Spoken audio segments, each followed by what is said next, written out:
I don't really know what comes next, I'm just doing my best. Failure and invention are inseparable twins. To invent you have to experiment, and if you know in advance that it's going to work, it's not an experiment. I think frugality drives innovation, just like other constraints do. One of the only ways to get out of a tight box is to invent your way out. There'll always be serendipity involved in discovery. You have to be willing to be misunderstood if you're going to innovate. To get something new done, you have to be stubborn and focused, to the point that others might find unreasonable. If you decide that you're going to do only the things you know are going to work, you're going to leave a lot of opportunity on the table. If you're watching your competitors, you're unlikely to invent a bunch of stuff on your own. Me Too companies have not done that well over time. Staying in day one requires you to experiment patiently, accept failures, plant seeds, protect saplings, and double down when you see customer delight. Most decisions should probably be made with somewhere around 70% of the information you wish you had. If you wait for 90%, in most cases, you're probably being slow. We've had 3 big ideas at Amazon that we've stuck with for 18 years, and they're the reason we're successful. Put the customer first. Invent. And be patient. If you're competitor focused, you have to wait until there is a competitor doing something. Being customer focused allows you to be more pioneering.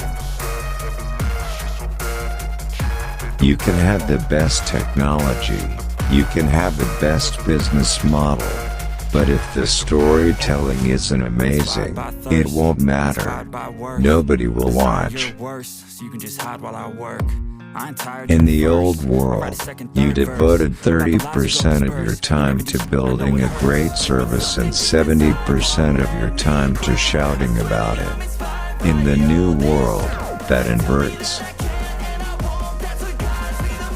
We are stubborn on vision. We are flexible on details. If you only do things where you know the answer in advance, your company goes away. A company shouldn't get addicted to being shiny, because shiny doesn't last.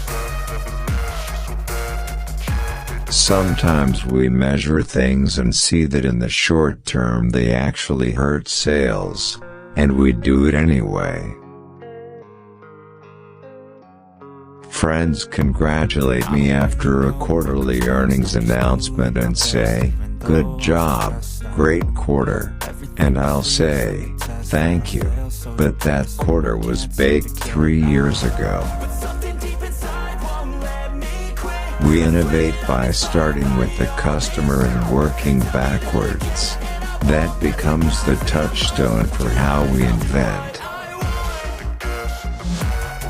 Most large organizations embrace the idea of invention, but are not willing to suffer the string of failed experiments necessary to get there. If you're not flexible, you'll pound your head against the wall and you won't see a different solution to a problem you're trying to solve. If you never want to be criticized, for goodness sake don't do anything new. Companies are rarely criticized for the things that they failed to try. But they are, many times, criticized for things they tried and failed at. You can have a job, or you can have a career, or you can have a calling. If you can make a decision with analysis, you should do so. But it turns out in life that your most important decisions are always made with instinct and intuition, taste, heart. Where you are going to spend your time and your energy is one of the most important decisions you get to make in life.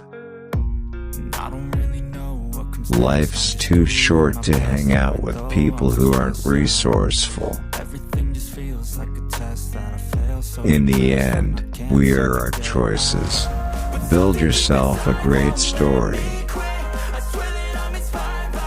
The best customer service is if the customer doesn't need to call you, doesn't need to talk to you. It just works.